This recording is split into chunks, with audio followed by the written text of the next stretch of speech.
Ça te dérange pas si je fais mes mails pendant ce temps-là? Excusez-moi, on m'appelle de New York.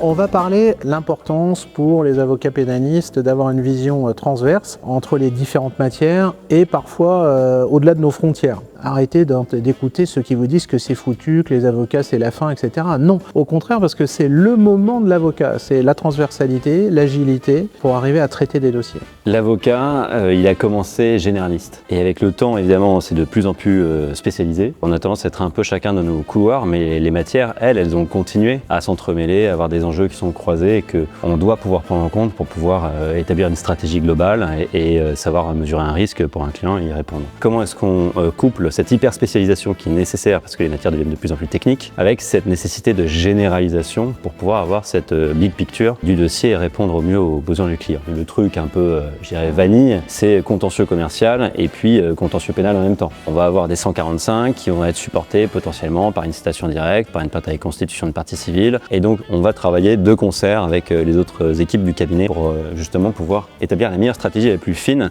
au mieux des connaissances de chacun. Et alors l'équipe avec qui on travaille aussi, c'est le M&A, les M&A lawyers. De plus en plus, on est associé par exemple au deal, de savoir quand tu acquiers une société, est-ce que dans cette société, tu as une problématique pénale, oui ou non. Si tu es vendeur, est-ce que tu as envie de te mettre véritablement complètement exposé à ton acquéreur potentiel. Si ton dirigeant est mis en difficulté, comment tu organises l'entreprise pour pouvoir avoir une continuité de gestion de l'entreprise. Si tu fais un dossier de favoritisme, il faut s'y connaître en marché public et on fait appel à eux quand il y a des points très pointus et en social, pareil dans les dossiers de harcèlement. L'avocat plus tard et encore plus avec le développement de l'intelligence artificielle, qui ne sera qu'un spécialiste est mort. Il faut qu'il soit un super spécialiste mais qui s'intéresse à d'autres choses, d'autres matières, voire même d'autres pays. Alors au cabinet, on a une alliance qui est Advent, continentale, avec nos amis allemands, nos amis italiens, Amérique du Nord, Amérique du Sud, Afrique, Asie, avec qui on travaille parce que le monde est comme ça. Et aujourd'hui, au sein de l'Alliance, on encourage énormément ce système de détachement parce que pour nous, ça participe vraiment d'une diffusion de la culture européenne au sein du cabinet et de cette idée de transversalité des matières et des compétences. Enfin, c'est vraiment super chouette de rencontrer d'autres confrères d'autres pays et de pouvoir revenir avec ce package-là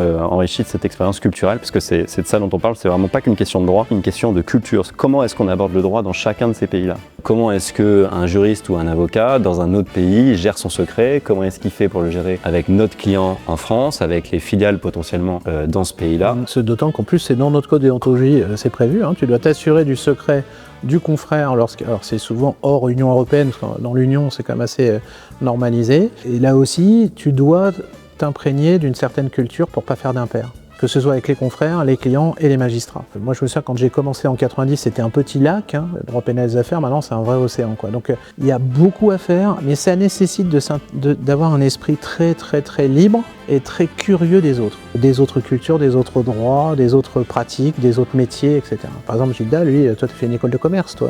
J'ai fait une école, oui, j'ai eu Contrairement à moi. J'ai eu le malheur de faire une école de commerce avant de faire du droit, ouais. Non, il est modeste, il a fait une très belle école de commerce. Mais donc, ça donne ce côté très transverse. Et en plus, c'est vrai, c'est pas bullshit, on fait des échanges de collab et tout, donc vraiment, c'est ça qu'on croit, vraiment.